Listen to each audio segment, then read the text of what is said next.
Netcasts you love. From people you trust. This is Twit.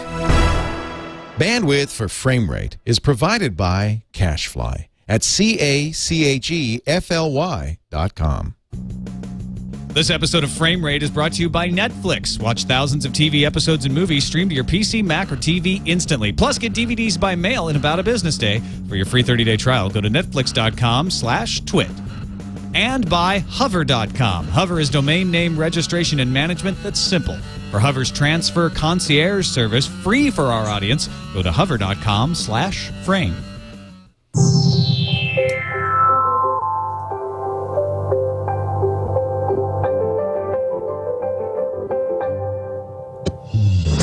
What is FriendFace? FriendFace is a great new site for meeting people. How does it work? FriendFace works along the same principle as a cold or a terrible plague. But it's not disgusting germs that FriendFace spreads, it's friendship. Each FriendFace page is like a petri dish filled with friendship germs. When you stick your face into the dish, you may come away with millions of other people attached to your face. That's right, it's basically a diseased face of friendship. Just sign up with FriendFace by giving us all of your personal information. And we'll provide a web page where you can meet new friends, catch up with old ones, and maybe find that special someone. Don't think about germs now. That analogy's over. Now it's just love and companionship, and everything's fine. We own everything we put on FriendFace. It says so in the terms and agreements. But don't worry about that. We won't use it to do anything bad, we promise. Just think about love and companionship, and everything's fine. FriendFace! FriendFace! FriendFace!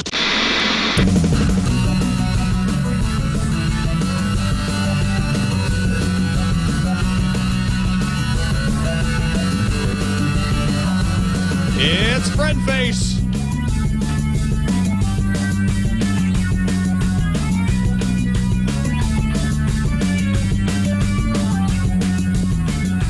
Welcome to Frame Rate, episode 22. I'm Tom Merritt.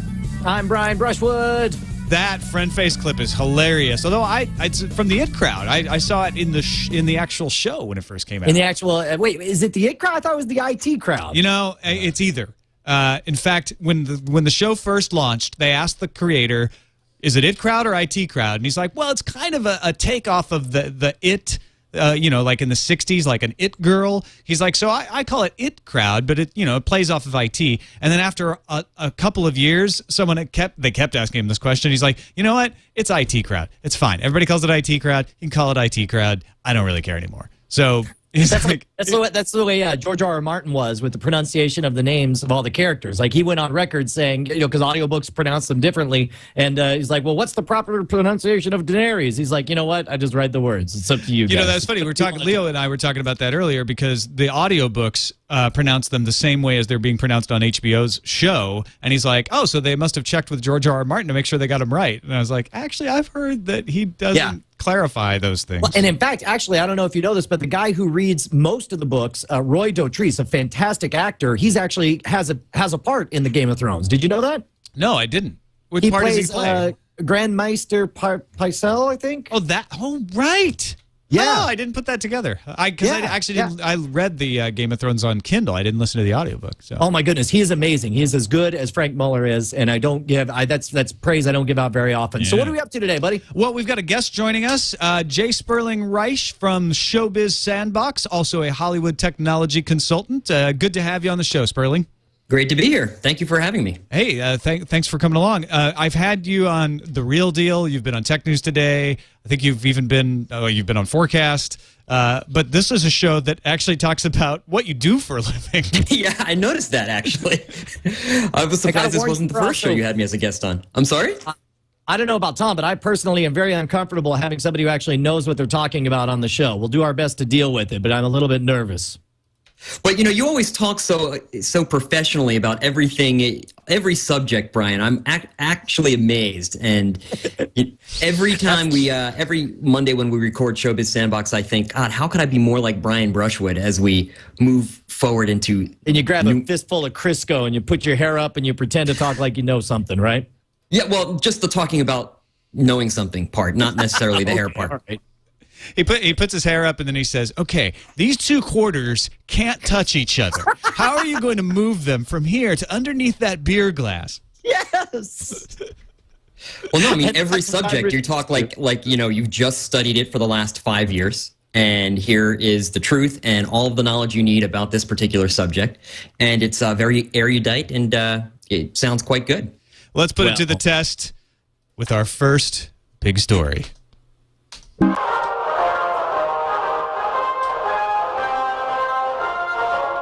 This just in, the big story. All right, Brian? Yes, the sir. erudite.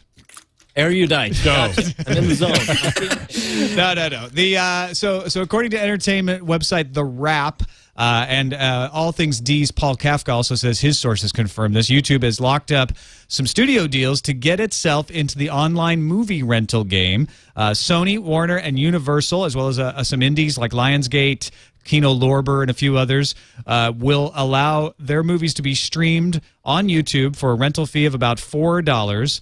And this will add to the already available indie movies that are available at youtube.com/movies. They've had a rental system for a while, but this would give it some big catalog and put it up right there next to iTunes Rentals and Vudu Rentals and these other systems that rent movies piece by piece. I know Facebook's starting the same thing. We've talked about that.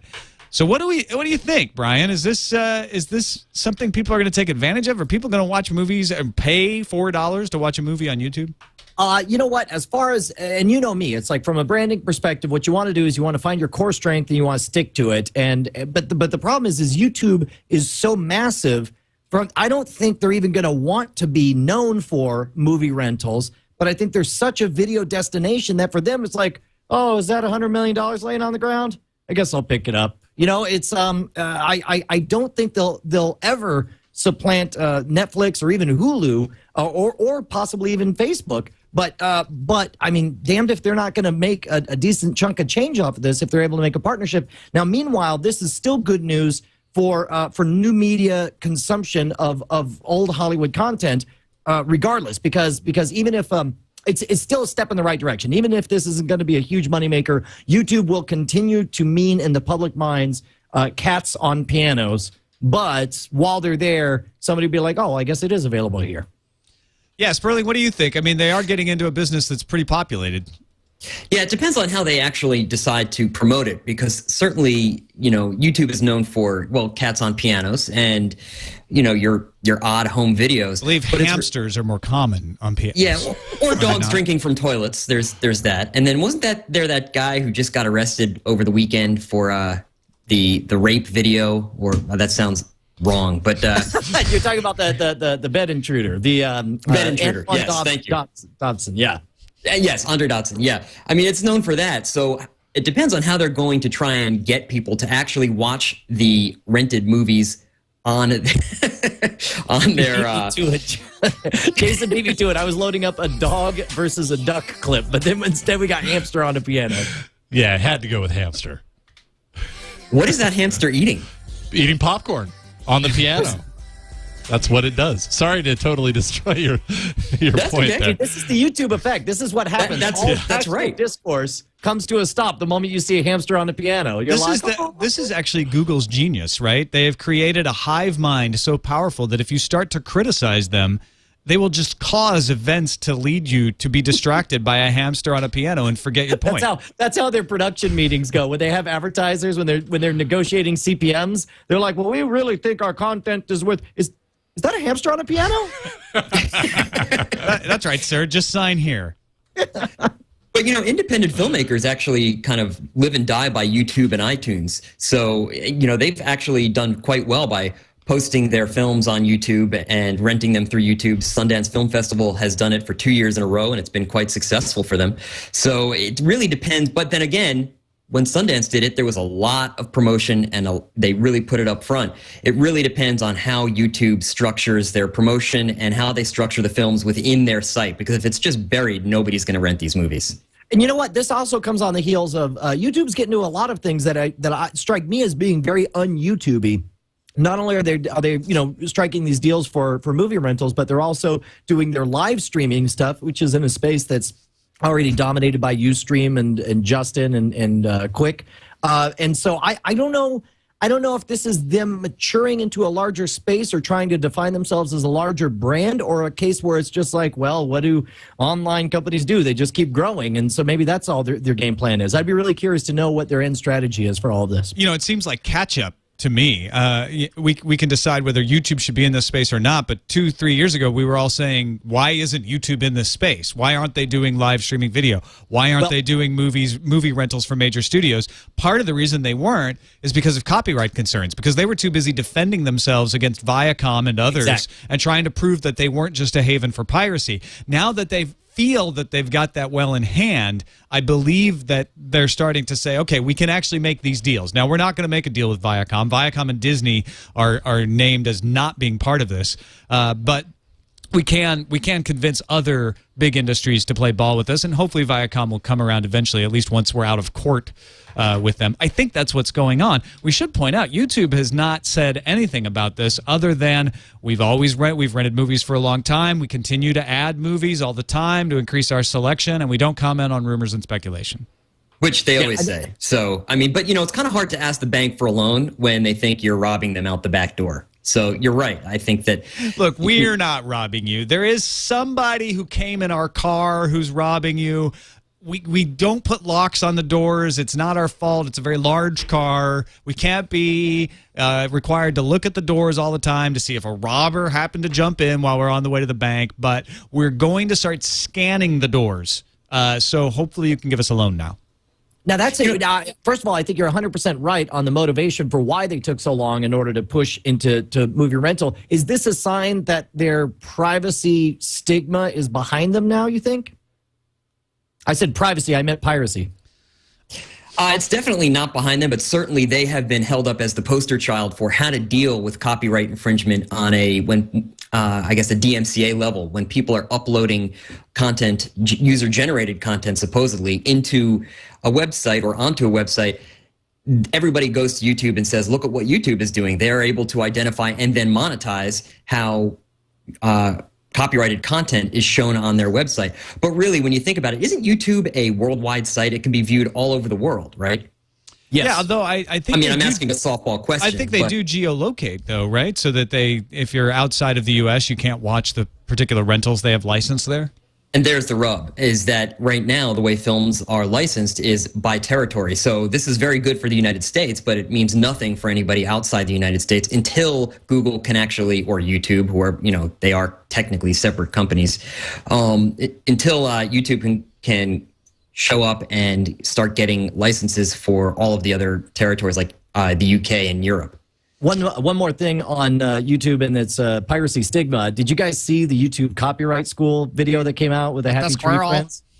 Did you see that? Yeah. We talked about it on Tech News Today.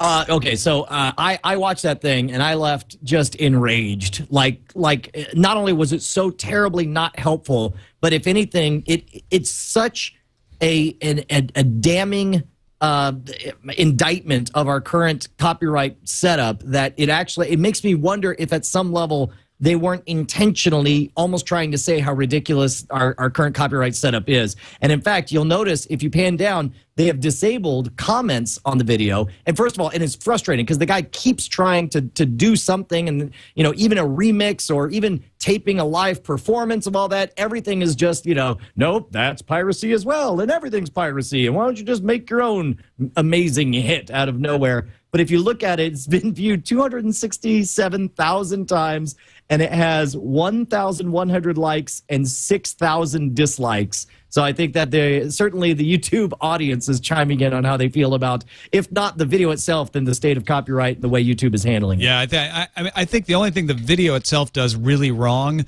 is it gives short shrift to fair use. It doesn't actually explain fair use very well. It does it very quickly and very dismissively, which is essentially like, yeah, there's this thing called fair use, but don't pay attention to it because it's really complicated, and you might as well ask a lawyer first before you do anything anyway. And it's better to just not do anything at all. Okay, next topic. Yeah, well, and that's the part. Like, if they're almost trying to be tongue in cheek about how stupid the law is, then I can see that. But I think you're right. It most likely is a total chicken-ass way of. I can't say chicken-ass. It's a totally. I believe you meant chicken ass. way. Yeah, exactly. Well, you asked why YouTube is finally doing this. I have a feeling it's because Robert Kinkle just joined them, and he's I think they're vice president of TV and film. And guess where he comes from? He comes from Netflix, and he was the guy that got all of their streaming rights before he left and then joined YouTube. And he's been there, I think, now for about 5 or 6 months, and now all of a sudden they have streaming rights or not streaming rights, rental rights. Yeah, yeah. And I think for the studios, they're looking for anything that's going to be transactional over subscription, because subscription, the cost of the good being sold turns into pennies rather than a DVD, which, let's face it, you buy a DVD, you watch it twice, it costs about $10 per viewing.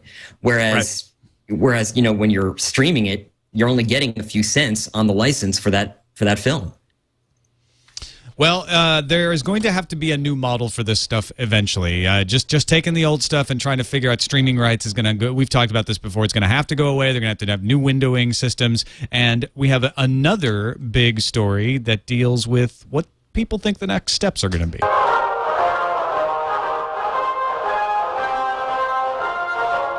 Stop everything. It's another big story. This story comes from Mike Henry over at adage.com. Do you think they thought about that? Because it's ad age, right? But when you read the URL, the old adage, that adage has a really odd URL. Anyway, Mike Henry writes about what's called multi-platform production, or MPP. This sounds like a buzzword in the making, Sperling. Is this something that's already kicking around Hollywood? Yes and no. I mean, I think most people will throw it in just to make it look as if they know what they're talking about. But for the most part, it's really among a select group of people and executives who are working in that field. But it seems like the idea behind MPP, you know me, is to create content that works in various platforms rather than having this, like, we publish a show once and then push it to all the platforms.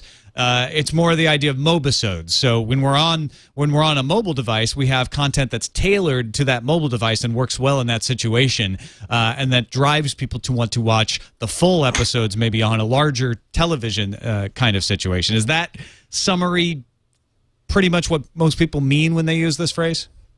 I think they're trying to create specific content for specific devices. So there's that whole idea of the second screen, that you have your television in front of you, but then you have your iPad sitting on your lap, which is your second screen. How can you make the two interact? And, I'm not sure that most of the networks really, or even the studios, know how to make that work yet, or even are familiar enough with the technology to make it work. So Henry says in his Ad Age article here that producers that succeed with the MPP approach start with great characters and stories, consider not just age, gender, or psychographic sections of their audience, but where and how the audience is going to consume the content, which means, are they on a phone, are they on a tablet, are they on their couch, do they have their tablet while they're on the couch watching TV? That's what Sperling's talking about here. You carefully develop production strategies and cycles to deliver assets that can be packaged in different ways for various platforms, audiences, and markets. Not sure exactly what that means, but I think it means that, depending on what device you're using, you get different options of what you can see. You consider and explore international markets from project inception. This is in order to get like the most out of your dollar that you're spending, so that you can push it into the internet, which is a worldwide market, and place a high value on the social networks attached to talent with whom they work. So your stars should be out tweeting about this. Do I have that right? This is kind of gobbledygook to me. Yeah, well, I think it's gobbledygook to a lot of people, frankly. Out of all, I will say this article takes the record out of everything we've covered on frame rate. This is the first article you've put in the show prep where I was just like, I don't even know what this guy is saying. I don't understand a single word of this. I understand that there's a lot of buzzwords being used, and this sounds like the kind of thing that's going to sound good in a boardroom, but ultimately will result in somehow, some special crossover episode where you have to hold your iPad to watch the Bear aspirin ad at the right moment. I mean, all of these buzzwords, it makes no sense to me. It's not English. Yeah, there's more buzzwords in this particular article than in most of the articles I've ever read.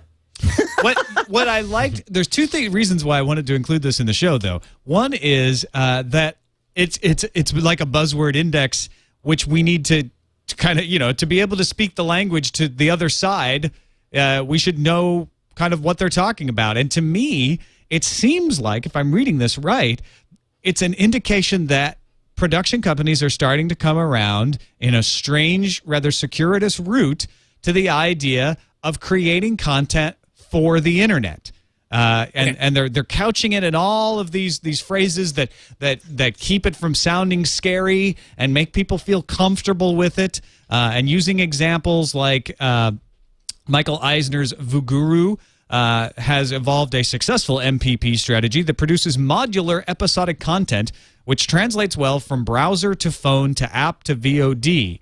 Okay, all right, I think I could translate that part to mean they created something that works on a bunch of platforms. But the second sentence is the important thing. As a result, they've scored big international VOD deals with Rogers in Canada and Sony Pictures in Latin America, as well as a deal to produce new multi-platform content for AOL. So it's saying, here's some stuff that sounds like taking what you're doing and just kind of creating a new way of distributing it, and then you'll get all this money from all of these internet companies. And doesn't that sound wonderful?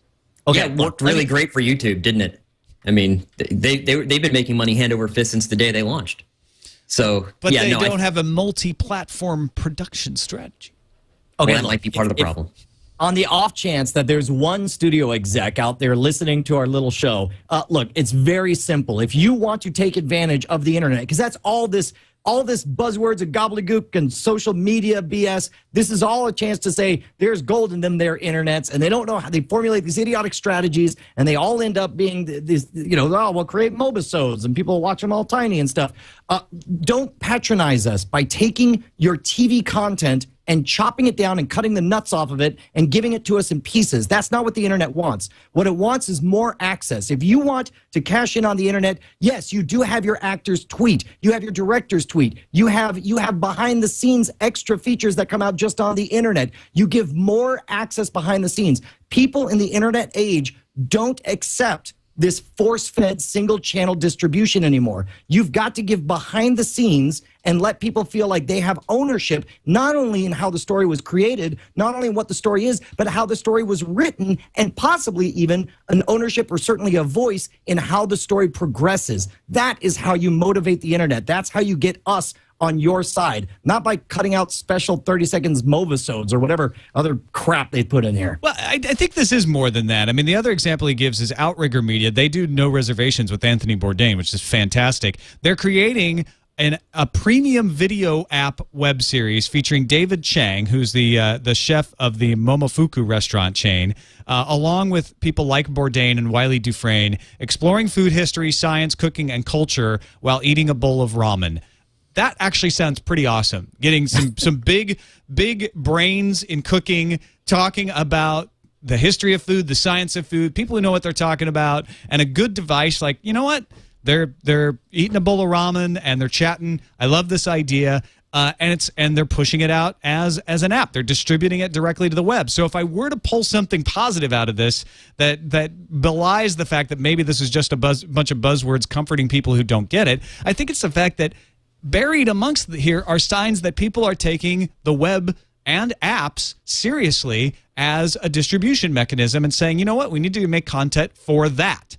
But I think they're doing it in a way that's more like the DVD extras were to movies. So it's not necessarily the show itself, it's just a little extra, which, if done properly, I mean, buzzwords aside, if this was done properly, you could see a show like CSI or Bones. They could actually do something very inventive with both interacting between the television series and the episode you're watching and your phone or your iPad as you walk around. You could actually help solve the mystery. And it would have to be episodic on the series as well. I mean, you could actually become a part of the storytelling.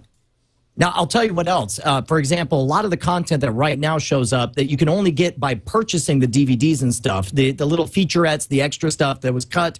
For example, when we talked about the leaked footage of what was on the Lost DVD set, where it showed the shutting down of the Dharma Initiative, that kind of stuff is born for the internet. And to put it, to lock it away and say you got to spend $60 for content you already enjoyed once in order to get this little snippet, again, that's old thinking. And what they ought to be doing is using these as promotional tools in order to drive more interest in people going to Netflix and watching the whole series in the back catalog. I think this is, I think my long-term belief is that we have to have content made for the web that is at the quality of content made for television.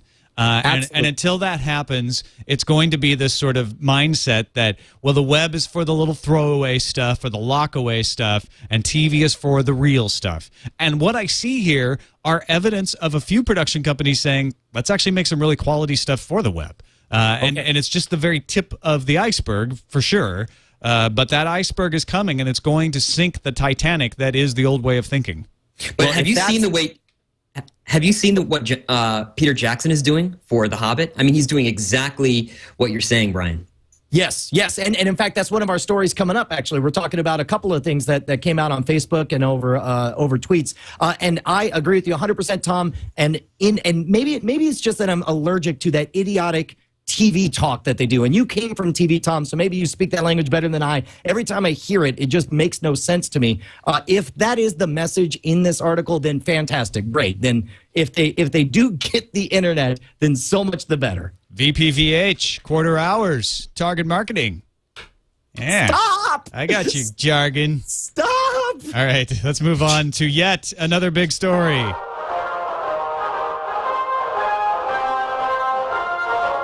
Tuck in your bootstraps. It's yet another big story.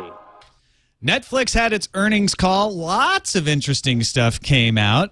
1 in 8 Americans subscribe to Netflix. That's more subscribers, or at least pretty close to the amount of subscribers who subscribe to Comcast for their cable television. Netflix sales jumped 46%. And Reed Hastings even said that they're thinking about maybe throwing a little more money behind some original programming, like that House of Cards thing that they're doing. They want to try it a couple more times. I knew the House of Cards thing was a big deal. I did not realize that they were looking at a budget of upwards of $100 million for that thing. Did you pick up on that? Yeah, this is again another example of taking real good production and putting it directly on the internet. Yeah, I like the way though that during the I guess it's a press conference or earnings call, they said that in the future they hope to do a few more lower budgeted original programming efforts. And I mean, it's not hard to do $100 million. Anything under $100 million is lower budgeted. Well, then you're making some pretty good content. Well, exactly. Like, to me, when I heard lower budgeted, in my mind, when you're coming down from $100 million, I was like, oh, so it'll only be in the range of Breaking Bad and Mad Men. Well, I guess I could live with that kind of production, especially when they have the freedom to create the kind of content that you have no one to answer to. You have no advertisers to answer to. When you break free of that model, I'm so fascinated to see what kind of content that you never would have gotten on cable television comes out of the work that Netflix is putting into this. Well, wouldn't that be like what HBO and Cinemax and Showtime are doing? I mean, they don't have any sponsors. Absolutely. They don't have to worry about language or nudity. And look at what you got. You've got The Sopranos, you got Sex and the City, and is it Game of Thrones? Yes. Game of Thrones. Yeah. Yes, absolutely. Yes. With Game of Thrones. The blood and the nudity and the kings. We'll talk about that. We'll talk about Game of Thrones when we get to what we're watching, because I know we're both watching. Or as we like to call it, This Week in Swords and Nipples. Yes. That's our new spinoff podcast from Sword and Laser. The other thing Reed Hastings said that was interesting in this earnings call is he copped to a criticism that I believe Time Warner's exec had made, saying, yeah, Netflix, yeah, we know that business model. It's called reruns. It's been around forever. It's not a new thing. And Reed Hastings like, yeah, that's exactly right. That's what Netflix is. We are reruns. We are the previous seasons of television. We're that syndication model in the new world, and people hopefully will realize that if you license us your old seasons, you're building interest for your new seasons. And he even went so far as to say, I hope HBO will start talking to us. I hope Showtime will start giving us reruns so that we can build people. We don't think we're competition for cable. We think we're supplementary to cable, and we'll actually drive people to want to subscribe to cable to get the new seasons of the shows that we have on Netflix. HBO would beg to differ because they were the ones bidding against Netflix for House of Cards. So that's the reason that it cost $100 million, was because between HBO and Netflix and Showtime, the bidding went all the way up to $100 million. That's around the same time that HBO and Showtime started to pull back their content from Netflix. So I don't necessarily know that they're complementary, at least not in the eyes of HBO. And Hastings addressed that too. He said that the whole thing with House of Cards was, quote, driven by desire to test a new licensing model using a small portion of our content budget. And he tried to say it's not a shift in strategy towards original programming. He says Netflix just wants to test this out and see how it works. Don't take it seriously, HBO. Please come back. Do you remember when Netflix got into original programming the first time? They had a movie distribution or a film distribution company called, what was it called? Red Envelope, I believe is what it was called. And they tried it out for about a year and a half and then immediately pulled back and nixed the project because the studios were complaining that the films that they were releasing into movie theaters were competing with the very films that the studios were trying to release.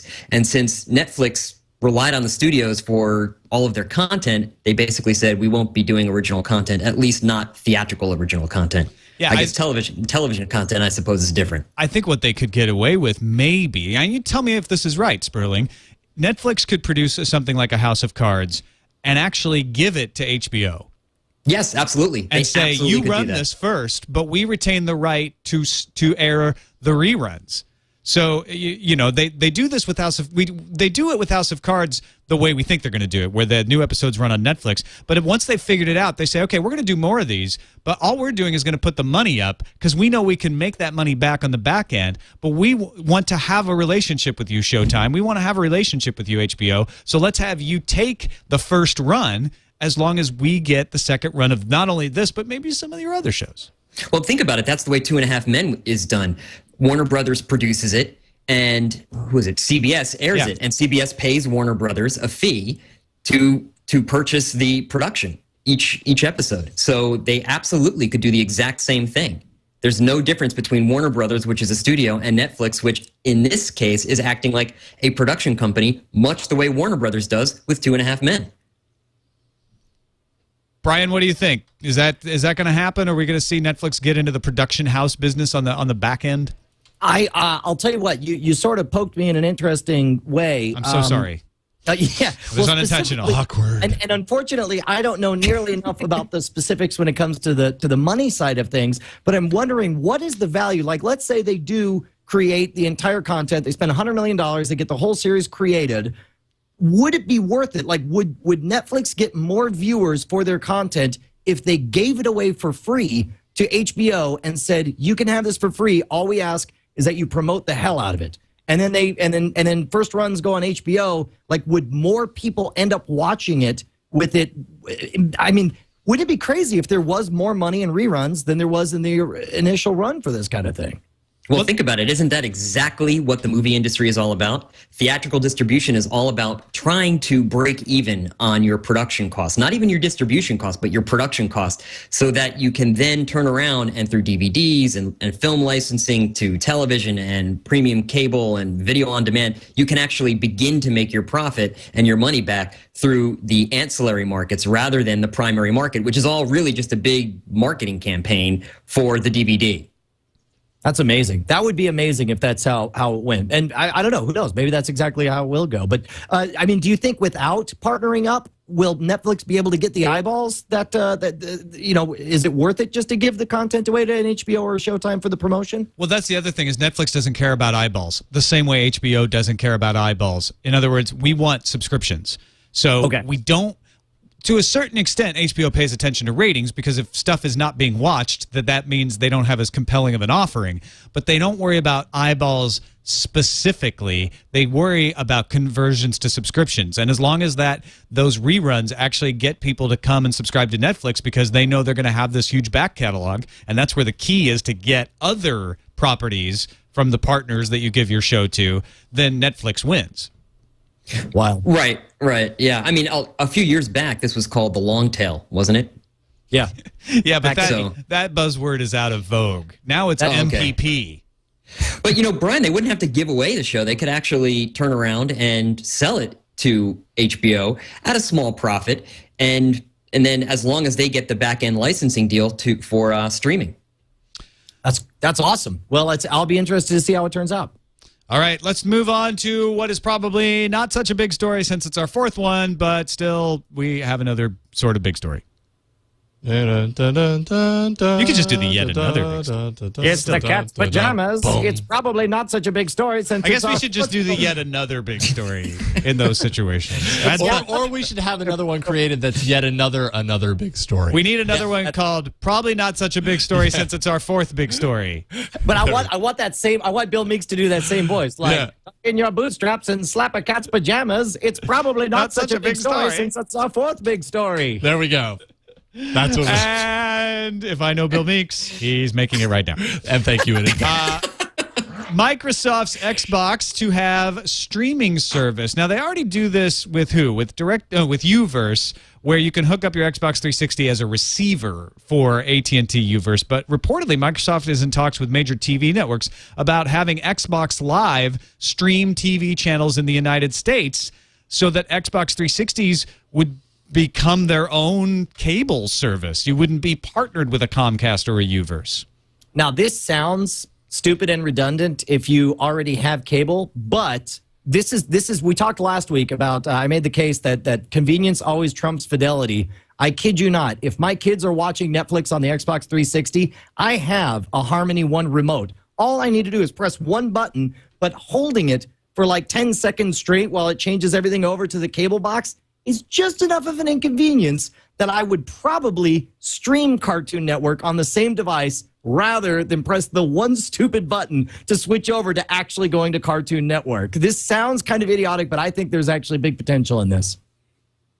It's basically turning the Xbox into an IPTV cable set-top box. That's what they're doing. And there are manufacturers out there, and when you go to NAB or IBC in the fall, you'll see these set-top boxes that all they are, you connect it to the internet, and it's a cable box, but without cable. The cable is the Ethernet cord.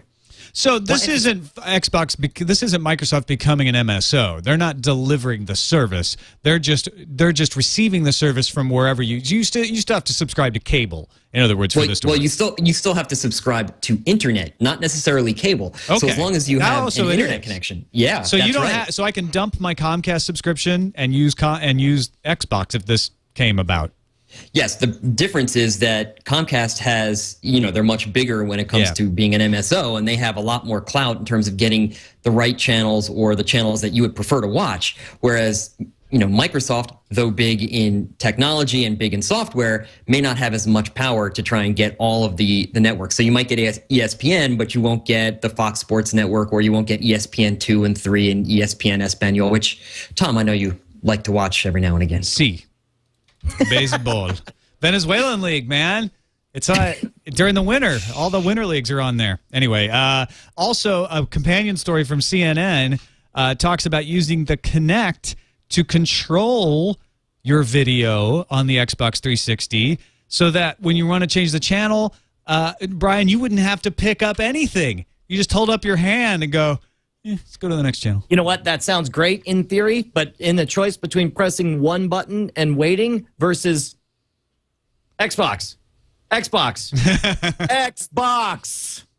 Change channel. Cartoon Network. Hey, get out of my way. I'm trying to change the channel. Exactly. Hold on. Ollie, get out of here. Come on, quit messing with it. Sawyer, down. Xbox. Down. I'm trying to change the channel. Change channel. I don't think Could you imagine how fat people will get? Not lifting the remote control. No, I mean, how lazy do you have to be to not? The Kinect will actually burn calories because you'll be. Why won't you change? That's true. Channel this time. The one thing I very, very strongly disagree with, in this particular article from CNN, it makes fun of the idea of a QWERTY keyboard in the living room. To be honest, I think it's only weird because most people haven't done that.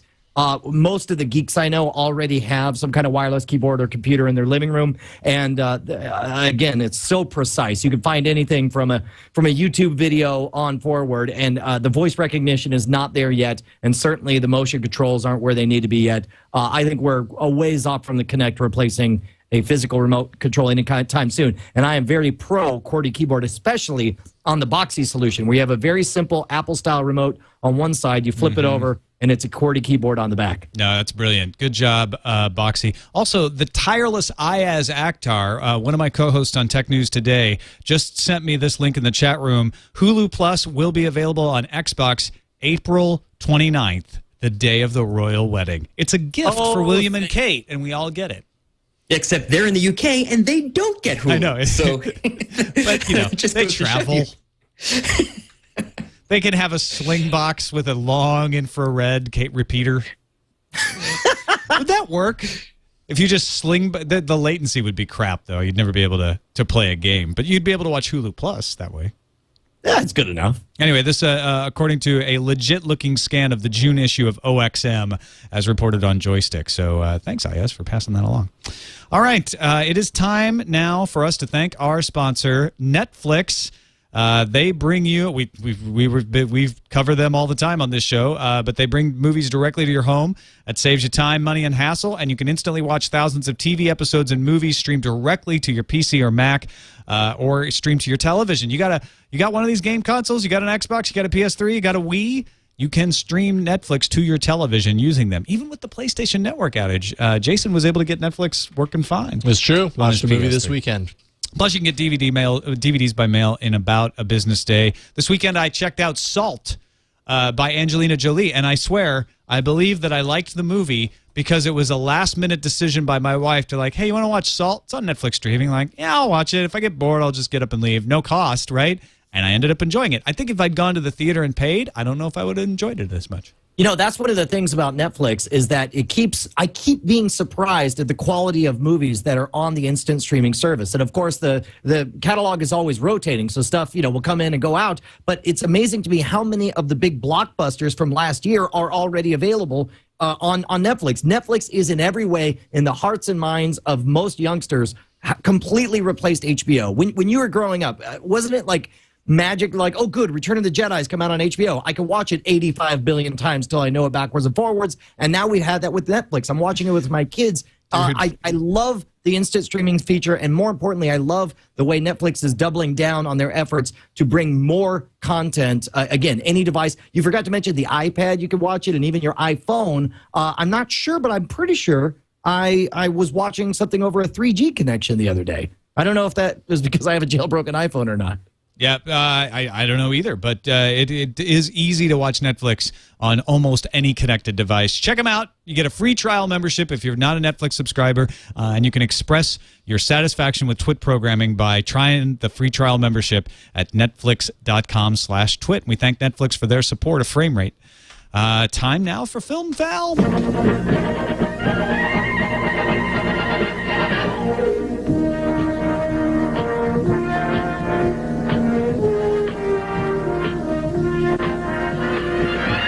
Sperling, this is the part of the show where we talk about film news and movies we've watched and have an entirely too long and dramatic intro to the segment.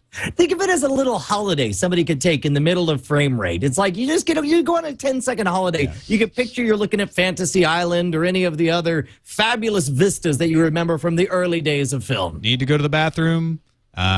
You can just do that. Sperling actually just headed off to the bathroom. We're calling him back. Somebody in the chat room has confirmed that that Netflix does work fine over the 3G. So it's not just the fact that I have a jailbroken iPhone. All right. Good news for our fans of The Hobbit. Ian Holm will be back. There's no other information but MTV Movies blogs saying that Peter Jackson took to his Facebook page to clarify that the voice we heard at the end of his recent video blog was, in fact, Martin Freeman, not Holm. That being said, Jackson dropped a bomb by stating that Ian will be returning as the older Bilbo Baggins in The Hobbit. Was there any doubt about this? This is one of those things where it just made so much sense. I totally assumed. I mean, only if somebody slept with his girlfriend could I imagine him not coming back with the same role. It would be such a fit. Absolutely. I agree with you 100%. But this is the first time Peter Jackson has weighed in on it. So I don't know why MTV calling it a bombshell. It's not that surprising, but it is news that Peter Jackson said, oh, yeah, that's for sure. We're definitely having Ian Holm back, which is good news. Also, let's see. Looks like they'll have to reshoot some scenes from The Hobbit.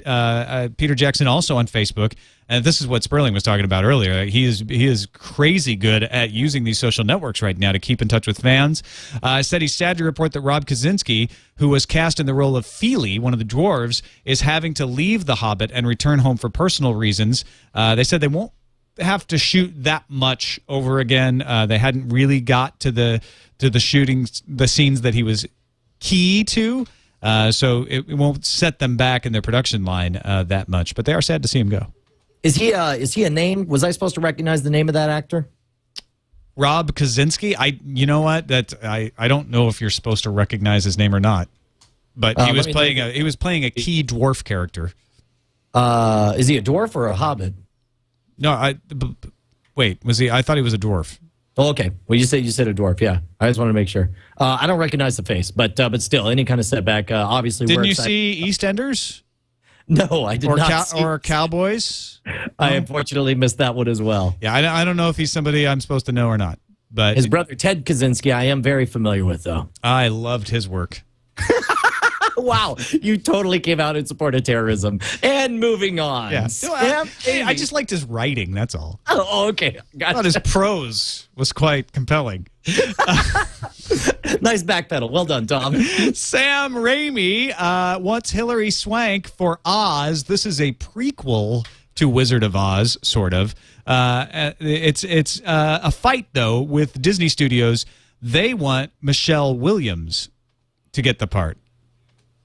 Okay, so how often does this happen when you have a showdown in public specifically? Because normally I assume there's these kinds of pissing matches all the time, but you never see them. But the fact that this is happening in public, is that just an artifact of the internet age, or is there something special about the showdown that they're arguing over who they? Well, it's just the fact that Sam Raimi constantly goes to battle over his geek fetishes. He wanted Spider-Man to be Jake Gyllenhaal, and he got his way. They wanted somebody else. Tobey Maguire. Tobey Maguire. Take two. Yeah, they're the same guy. You never see them together, do you? Yes, Tobey Maguire. Why did I say Gyllenhaal? Well played, sir. Yeah. So apparently this is a thing with Raimi, where I forget names of actors and he fights for people that the studio doesn't want. Well, and apparently it's worked out well for him in the past. I wonder if taking this battle public, and I don't know that it was an intentional move on either party, but I wonder if this is the kind of thing where you sort of decide to let the public vote on this kind of thing, where it's like you have your argument in the quiet corner of your restaurant, and then finally you shout it loud enough that everyone else is paying attention, and then finally the crowd goes, "What are you talking about? Hilary Swank would be awesome!" And then the whole thing is settled. Yeah, exactly. I don't think Michelle Williams or Hilary Swank, either one, would be a bad choice. I like them both. Yeah.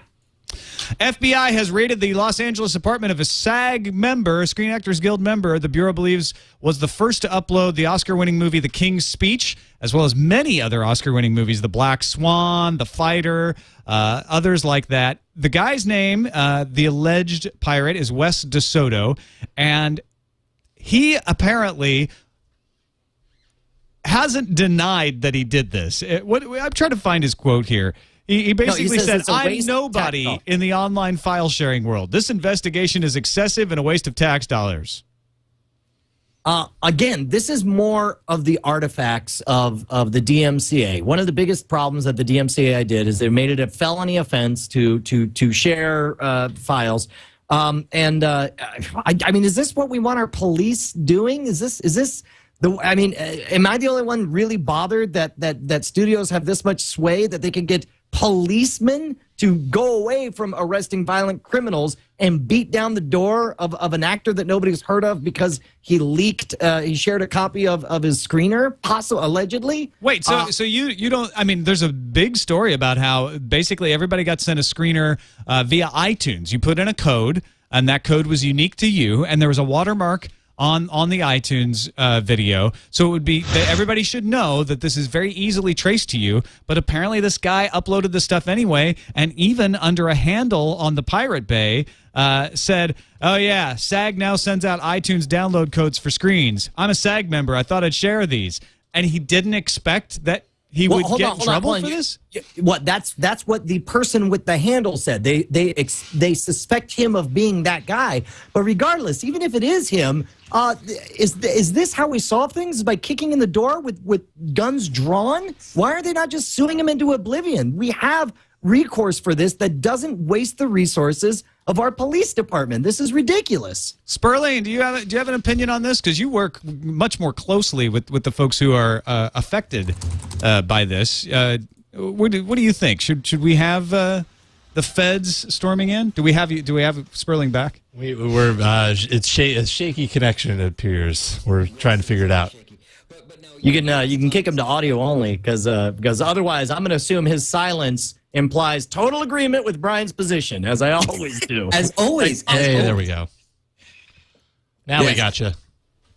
No, I think that it's very interesting that the FBI took so much time to go after a guy who supposedly uploaded a film that has not only won an Academy Award, but is now out on DVD. The reason they did it, of course, is they're trying to make a point.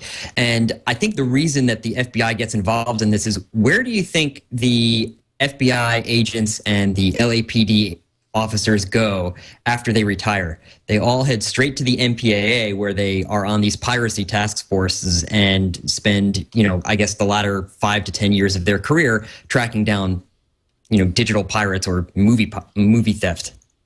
I did not know that. That's some stuff from like The Wire right there. That's the inside sauce of like small people looking for their retirement coverage. That's amazing. Yeah, there's like upwards of 30 different agents that work out of the MPAA building in Encino that are all former FBI and police officers. So when the MPAA wants to get the FBI involved in something, it's not too hard.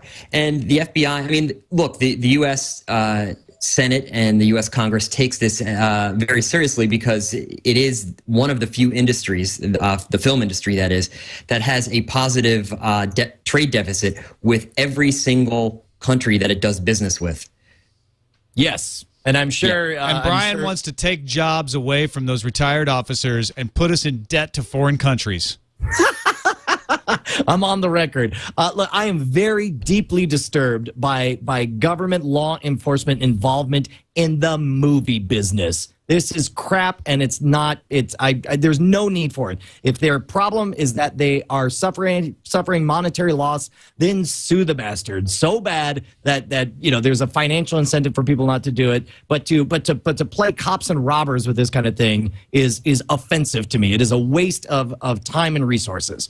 Well, they may have looked at what the Recording Academy did, or the RIAA, and said, you know what, that whole lawsuit thing didn't work too well for them, so we should probably just get the law enforcement involved. And, in the end, you have somebody barging into some guy's apartment with guns drawn to rip a DVD player out of the wall. It's ridiculous. They seized his DVD player? I'm just saying that. And they hurt his feelings too. That's where it really hurts, sir. You, sir, have bad taste in movies, and you're not a very good actor. Get on the floor. Do you know how they wound up catching him? Maybe you went over this while I was trying to make Skype work, but they watermark all of those screener DVDs that they send out. It's pretty amazing. Yeah, it was quite a bit of detective work. I used it on Tech News Today as an example of why you need more than just an IP address if you want to catch somebody, right? You don't just say, oh, IP address at that location, guilty. They did a lot of evidentiary work to figure out if this is the guy.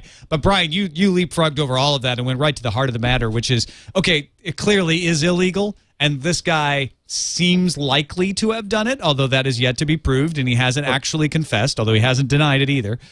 But is that the issue? Or is the issue, should our laws be such that this happens? Is this the best use of our enforcement?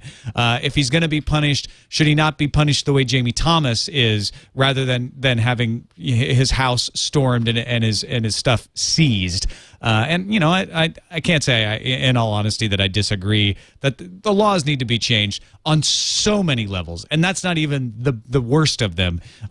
We need to get back to focusing on what actually does encourage creativity. I have a long blog post up at subbrilliant.com/blog that I wrote upon this, where I'm like, we need to stop supporting a business model with our laws and get back to supporting creation of art with our laws. Because even if we had no copyright law, there would be art. The reason we have copyright is to foster better art. And the laws we have right now are not fostering better art. I can't say that, if we lose a large part of any media industry, whether it's music, film, or journalism, or anything else, that we aren't going to lose a lot of bad things along with the good things. It's not like every single thing made is 100% quality. I agree. And with that, I will wear a tube top. All right. Put it on. Don it up. HBO streaming content comes to Dish Online. That's right. More than 1,800 pieces of HBO and Cinemax programming, including movies, television shows, and other content, now available on the satellite provider's online streaming service. Only Dish subscribers who pay for access to those movie channels will be able to watch the content on Dish Online. Also coming up May 2nd, the HBO iPad and iPhone apps launch. They have an HBO app, but the HBO Go app, which will allow you to watch HBO stuff. Again, you have to be validated as a subscriber to HBO. I think they have all the major cable companies and satellite companies on board now. I know with DirecTV now, I can watch HBO Go and on like Google TV, for instance, or on my computer, and catch up on all the past episodes. And frankly, that's why they don't want Netflix to have this stuff yet, because they want to keep you in their HBO Go corral and make you pay for HBO. Frankly, I'm fine with that. If that's the way they want to play it, just give me a chance to subscribe to it online only. Don't make me have to go through a cable provider. You know what? Actually, two things. First of all, I don't even mind if you have to subscribe to it, because it's like, we feel like we're subscribing to the cable and that we're getting, but we only want the online stuff. The fact is that we're paying a Clubhouse fee to HBO to be in the HBO Clubhouse. And whether we use the golf course at the Clubhouse or whether we use the gym at the Clubhouse, the fact is we're still members and you have free reign to go wherever you want with that. So I don't mind that you're paying full price, and I don't even think that you necessarily need to be able to get just the online component at a cheaper rate. But I will say that no, HBO Go does not cover all of the major cable networks, because I'm Time Warner, and I was so disappointed. I went to HBOGo.com and I says, select your cable provider from the list. And I go down the list and the last one is Other. And I click on Other, and the universal answer for Other is, yeah, sorry, don't have it for you yet. I could have sworn I saw Time Warner on there. Oh my gosh. Yeah. I think the analogy, though, of the Clubhouse is actually very true. I mean, when you look at what the New York Times is doing, where they say, pay us a subscription and you can read the newspaper online, and pay us even more money, and you can read the newspaper on your iPad. Well, I'd rather just pay one fee and get it everywhere, rather than have to worry about, wait, did I pay the fee for the iPad, or can I watch it on television? So I like that analogy of it being kind of a country club, if you will. Yeah, that's what I was meaning. But instead, I said Clubhouse, which conjures images of the Little Rascals, instead of the country club, which is what I meant to go for. No girls allowed. Absolutely. This is the He-Man Woman Haters Club, Spanky. So is this a case where it's like they already made the decision to put this content on HBO Go, and it was easy to just add one other line and send it over to Dish?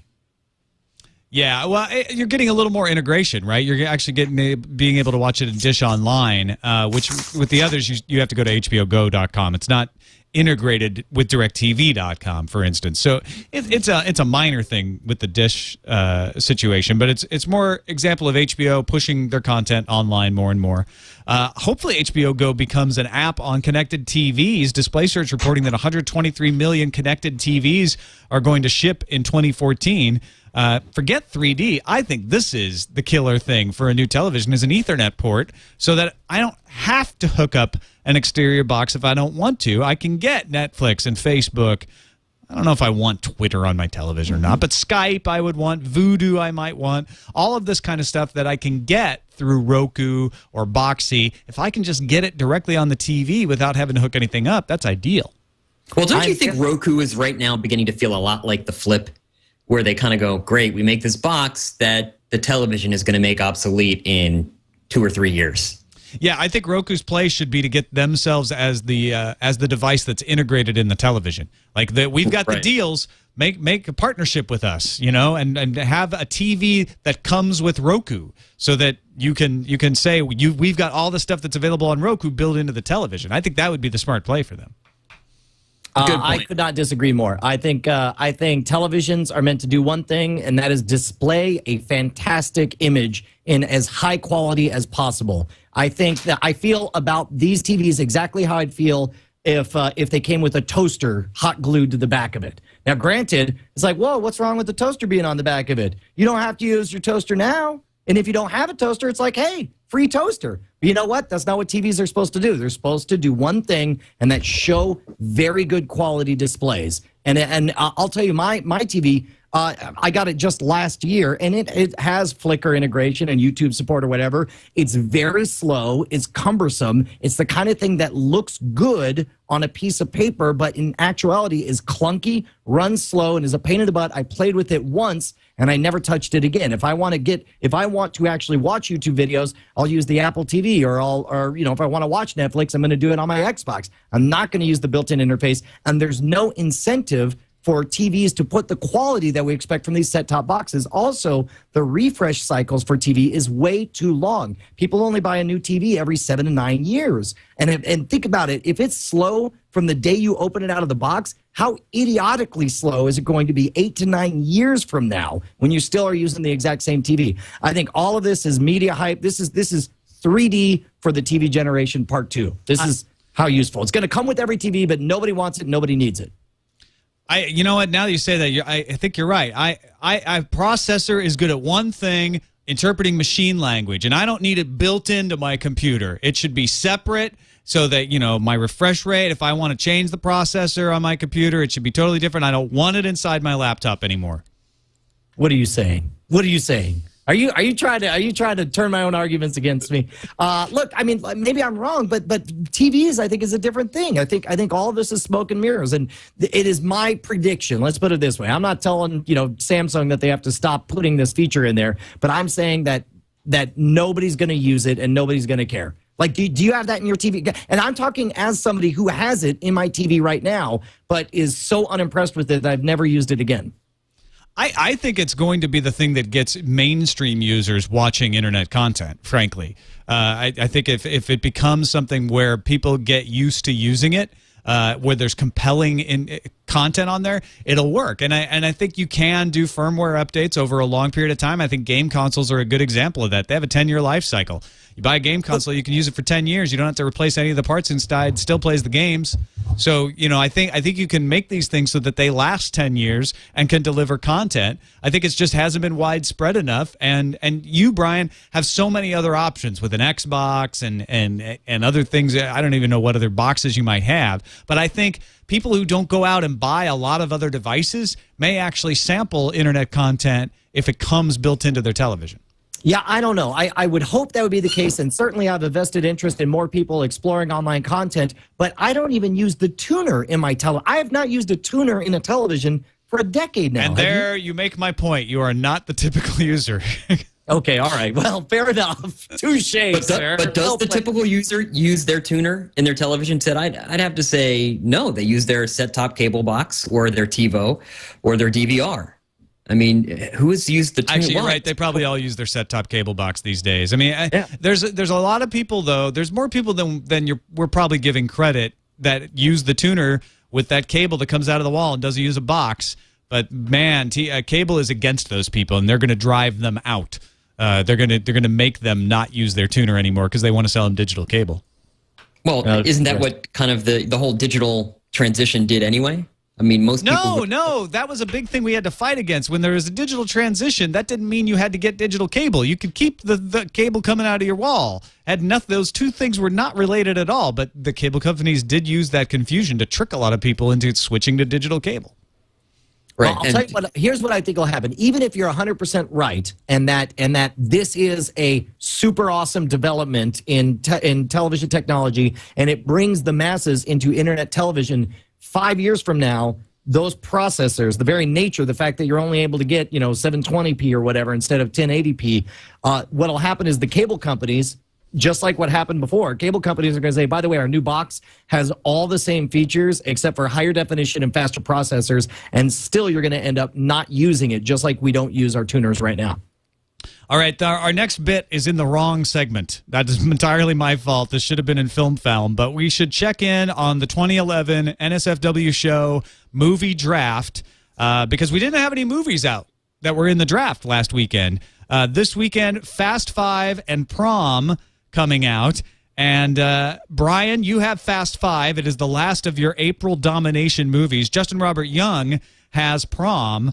That's so right. far, you've got a total of $126 million in the box office from Source Code, Your Highness, Arthur, and Scream 4. Yes. Okay. As you know, my strategy was to buy a lot of lottery tickets and hope that one was a surprise hit. To my surprise and consternation, all 4 of my movies so far have severely underperformed expectations, industry expectations. On the Hollywood Stock Exchange, they were all rated to be much higher than they actually came out.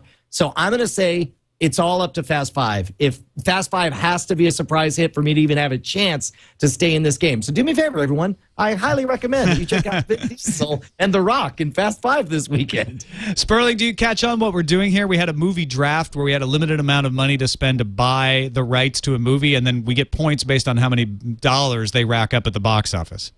Okay, so it's a lot like Hollywood Stock Exchange in that regard. Yeah, it's a spin on that. I don't have a movie until June 3rd, but I have X-Men First Class. I think Harry Potter is probably going to make as much on its opening weekend as Brian's movies have made all April. I would not doubt that. I totally agree. And actually, now keep in mind, I was shocked, and I think that Sarah Lane's going to win the game because she bought, because you guys, because I was out of money, I would have fought her, but you guys let her buy the Harry Potter movie for like $20 or something. Meanwhile, every single Harry Potter movie has made within $10 million of $300 million, like clockwork. So this one's going to it's going to be on the high end. I'm guessing around $310 million. She came out way ahead buying that for $20-something. Well, she bought it for $30. Whatever. She should have paid $50. And you spent $49 on all of your April movies. Yes, before and I did not Fast get my 5. surprise hit that I wanted. So yeah. Ah, well. These are the ways of things. All right, back to Tube Tops. What are you watching, Brian? Is it Game of Thrones? What Game of Thrones is that a movie or a TV thing coming out? Is it only the most awesome anticipated event of all of 2011 as far as this guy is concerned? Hell yes, I'm watching Game of Thrones. You're watching it too, right? Yeah, it's on the Hobo Network. I enjoy it. HBO, human body odor. I tell you what, man, I could not be happier with Game of Thrones, and I keep talking to people who have not read the books to get their perspective on it. Sperling, have you read the books, or are you watching the TV show? Well, I don't have HBO and I haven't read the books, so I do know that it's been picked up for a second season, though. So wow. It is successful.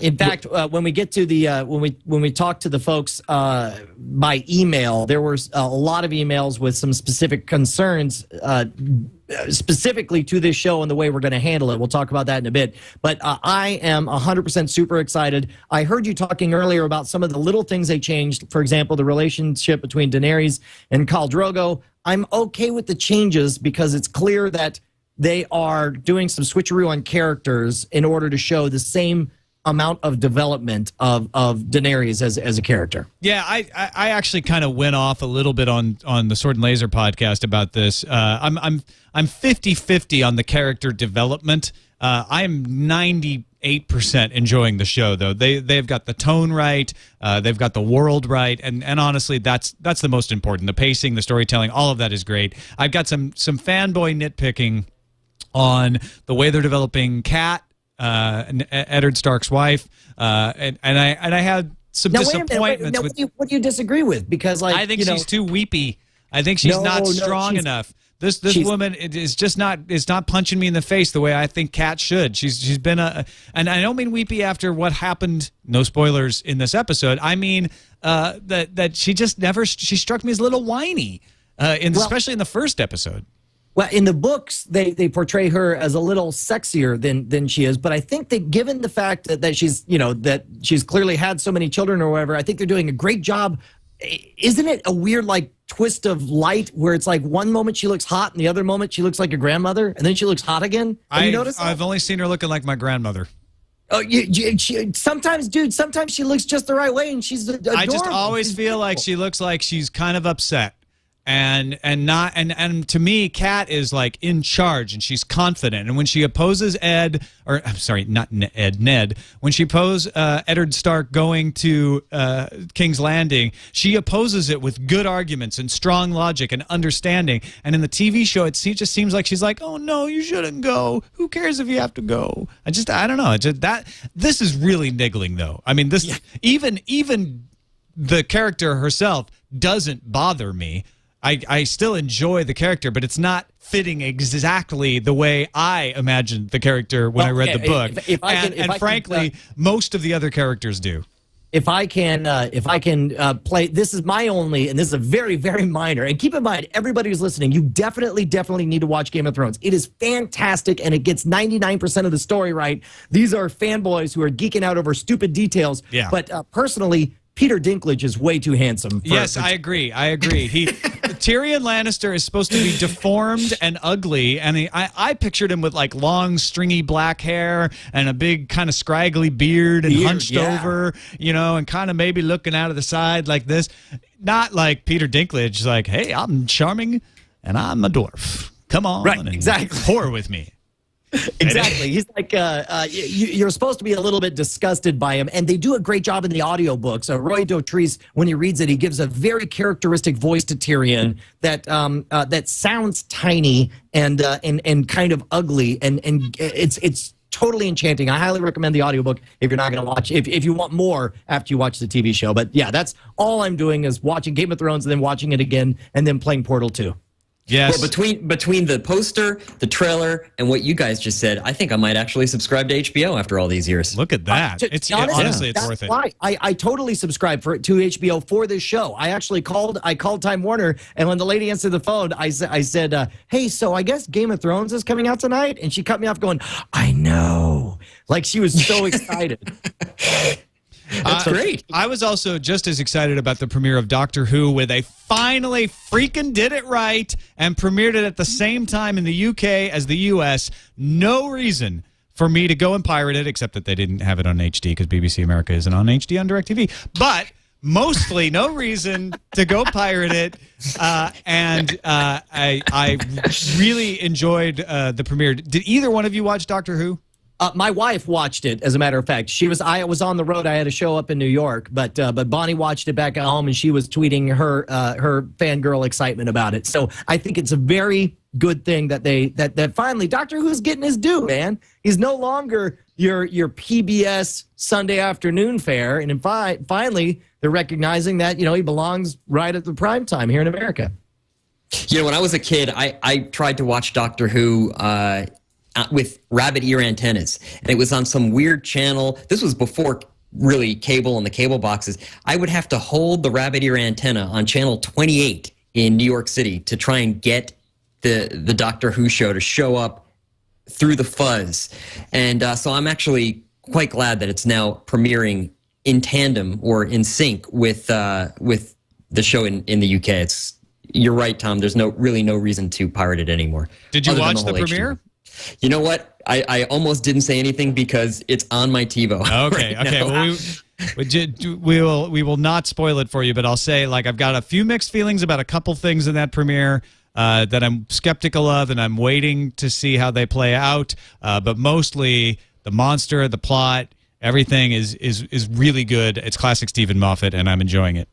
And before we move on, I do want to put in a plug for Stargate Universe. It's finishing up on Sci-Fi. It's canceled. We're not going to see any more of it. And that is so sad because this series, which started a little shaky, really hit its stride this season and is killer going up to the end. So if you know what? I would say you're not going to bring it back by watching it now. You might as well just hold off until the season is done and then go, find it streaming somewhere or get it on iTunes or something. But it's definitely worth a watch. I will recommend it. What a perverse thing that because it's awesome, it's like don't even start at the end. Just wait a couple of weeks for it to finish up. I guess you could try to catch up within the next couple of weeks if you get a lot of time. Ain't going to happen. Yeah, most people, it's not going to happen. I want to thank our other sponsor, Hover.com, all about making domain name registration service simple. They don't try to sell you a ton of services. They focus on making it easy to register and manage domains and email. That's what they want to help you do. They also have a no-hold policy for customer service. If you call Monday through Fridays, 9 a.m. to 8 p.m. Eastern. When you call, you get a live person. They won't put you on hold. They'll help you through whatever they want. If you want to transfer your domains from another registrar to Hover, you can do that. And in fact, they give you free transfer concierge service as a Twit audience member. That usually is a $25 service where you essentially say, here are my domains. here's my information. You go and transfer it for me. You don't have to do anything. They charge $25 for that normally. You know, it's pretty easy to do, but if you just don't want to bother, now you can do that for free. Just call Hover, give them your username and password. They take it from there. They'll get the authorization codes, deal with all the emails, all of that stuff. It's $10 per domain name for the domain registration, not for the transfer. And they transfer that domain beyond its current registration date for 1 year when you pay that $10. Hover will handle the whole hassle of the transfer for you at no additional cost. So we appreciate Hover. We use them. I just registered peoplefamiliarwiththematter.com at Hover. No way. Did you really? Yeah, and then I created a quick blog that does a Google search for the phrase "people familiar with the matter," and then posts up a link to that story. Is that like insider sources? Maybe I'll register insidersources.com. Yeah, so if you look, the latest posting is Tom Gagliardi, a frontrunner to buy Dallas Stars, says ESPN, or bids for MySpace expected this week, according to people familiar with the matter. That is awesome. Anyway, that's just, you got an idea for a domain name. Try it out. Hover.com. We thank them for their support. Hover.com/frame is where you should go if you want to support this show. Point out, man, this is our own little piece of the web right here. Head on over to hover.com/frame so they know it's our complaining and griping about internet and movies that's making them the money.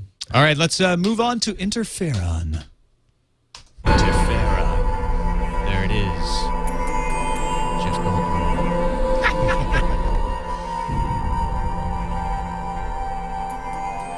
So, Lady Gaga and Weird Al Yankovic in a very interesting and ultimately satisfying one-day fight. If you don't know, Weird Al doesn't use the law usually. He has the right to parody. Parody is protected case of content in the United States, but he plays by a different set of rules. He goes to people and he says, look, I want to make fun of your song. I want you on my side. I don't want to go into court. I don't want to fight anything. Will you let me parody your song? And most of the time, most importantly, he says, I'd also like to give you a cut of the proceeds. Yeah, I'm going to cut you in on this. That's how that's how he convinces them most of the time. Well, he did this with Lady Gaga's song "Perform This Way," and she said, "Well, let me see it." No, "Born This Way" is the song. His parody. Oh, I'm sorry, "Born This Way." Right. He said, "Well, okay, I'll record "Perform This Way" and I'll send it to you. Tell me what you think." Because most people just say yes or no off the top, but she's like, I want to hear it first. So he recorded it, and she said no. Well, no. Oh, yeah. Now keep in mind that the way it went was that he kicked it up. He sent an email, said, "Here's what I plan to do. I'd love to do it. Is it okay?" And then she wrote back, "Well, I'd have to hear it." Right. And so he's like, "Well, normally I get permission before I invest all my time and effort in writing a freaking song." So he goes ahead and he writes the entire lyrics for the whole thing, and he sends the lyrics over, and then and what comes back from the manager is, oh, no, she has to hear it. And so he's like, wait a minute, that's it's her song. She's already heard the song. These are my lyrics. So just picture my lyrics on your song.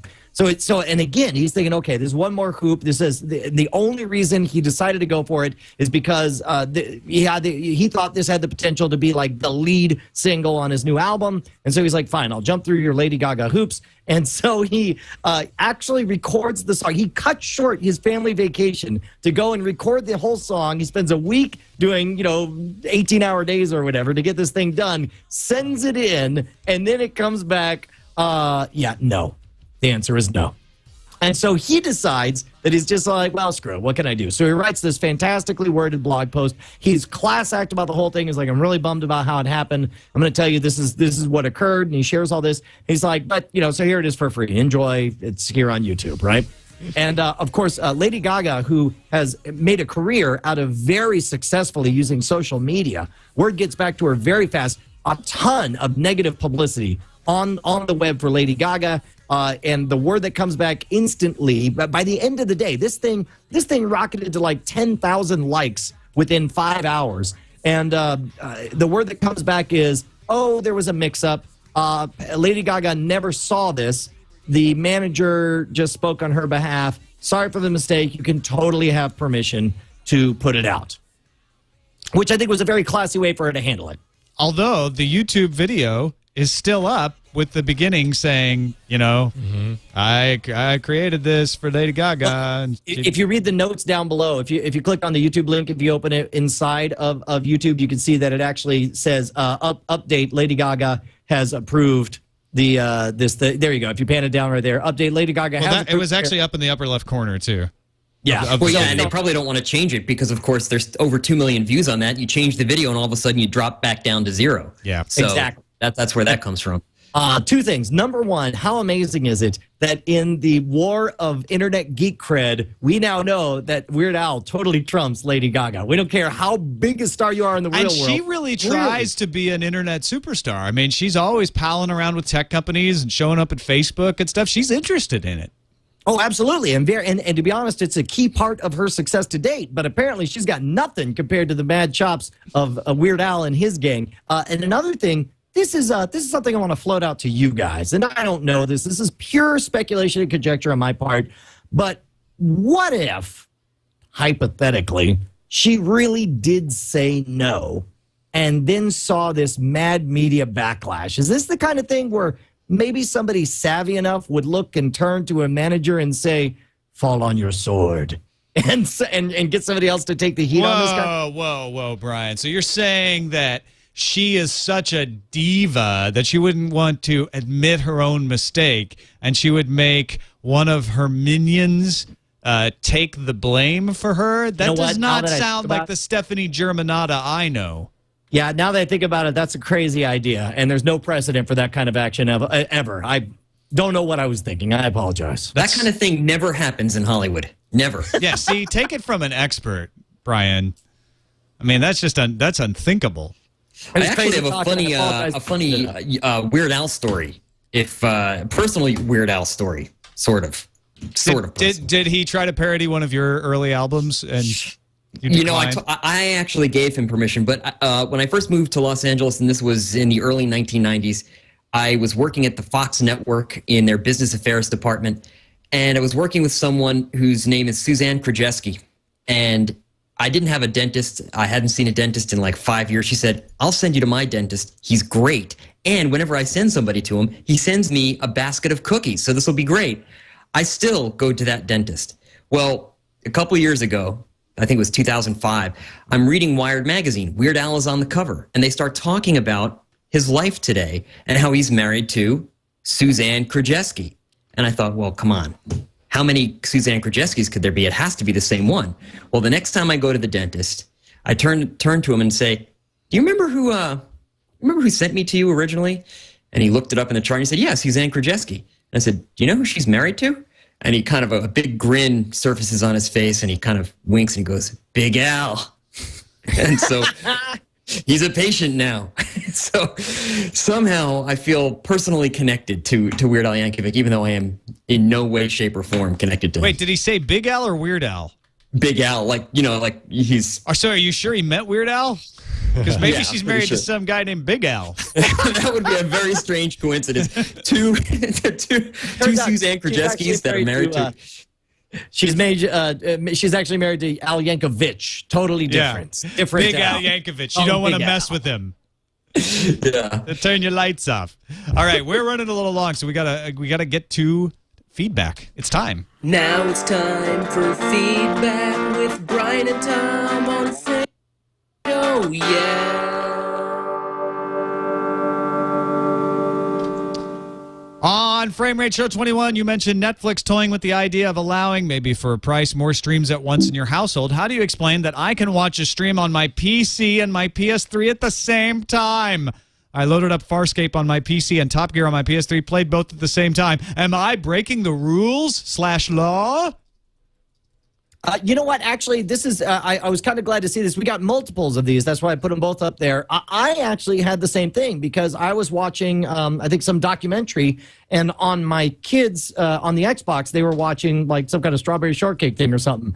So I don't know what the current rules are, but a little bit of Googling online, I saw a number of people saying they could get 2 streams at the same time. But I also saw hacks that some people were using to get more than 2, like to get three streams. And I guess like it's a matter of how many devices you have and to what device. Apparently, there are a number of cases of people who stream to different devices under the same account, for example, to an iPad and your Xbox, but then there's somebody else who is trying to stream to their desktop PC, but also use Play on their PC to send to their Xbox, and they weren't able to do that because you can only send one stream per device. So I don't know the specific logistics of it, but that's what my poking around has revealed. Have you ever tried to do that? I've totally streamed two at the same time, but I haven't paid close enough attention to tell what the conditions are. I do know that it is so-called loosely enforced.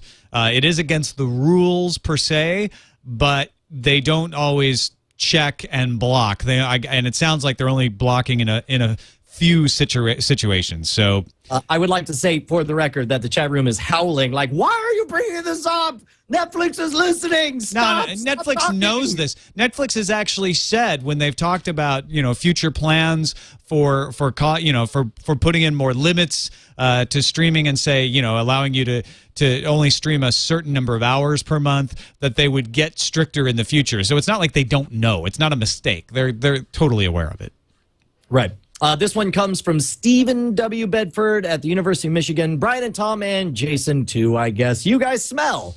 I mean rock. Anyway, quick question. I've read Game of Thrones and I'm working my way through A Clash of Kings. I don't have HBO, so I'll have to watch later via Netflix, probably after I finish the book series. Will what you guys say about Game of Thrones on frame rate spoil anything in the later books? I was reading an article about George R.R. Martin the other day, and we were talking about a certain character in book 3 being in peril, which I would consider a spoiler on multiple levels, as I now know that character survives until then, thus making any peril prior to then far less perilous. I love the show, but should I make a habit of skipping over your Game of Thrones conversations from now on? Steve. Now, I'm not kidding you, Tom. We got a half dozen of these emails. And I know we play fast and loose with spoilers, and we're not so good about, in fact, take the spoiler alert to yellow.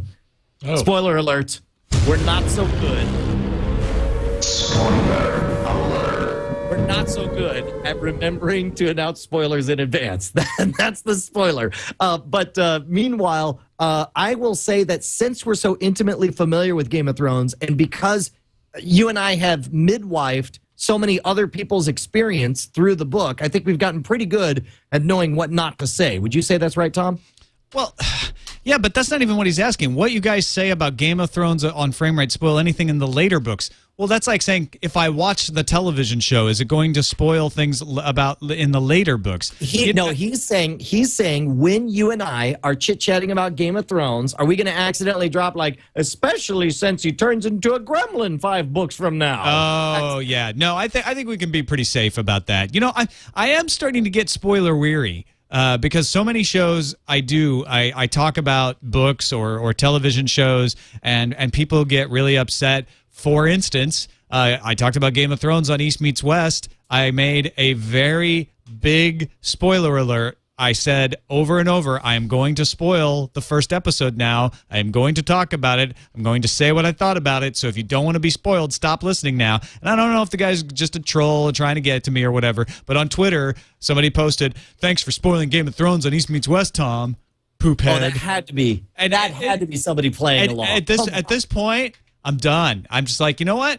I'm just going to spoil everything. So you just don't listen to me talk if you don't want to be spoiled. Because I'm going to tell you Soylent Green is made of people right now. Oops, sorry, no spoiler alert. Spoiler alert. I'm mad as hell and I'm not going to take it anymore. You're just over casual conversation. You're like, ooh, this is really good tea. Rosebud's a sled. I'm sorry, what? Oh, no. It's my guy's in it. I'm sorry. What I meant to say was the Gibbous Kaiser Soze. Oh! All right, I won't play that again. Snape. No, I am not going to go that far, but people are just really picky, and I know some people are just doing it to have fun and be like, "Oh, you spoiled me! Ha ha! I'm going to get you all mad."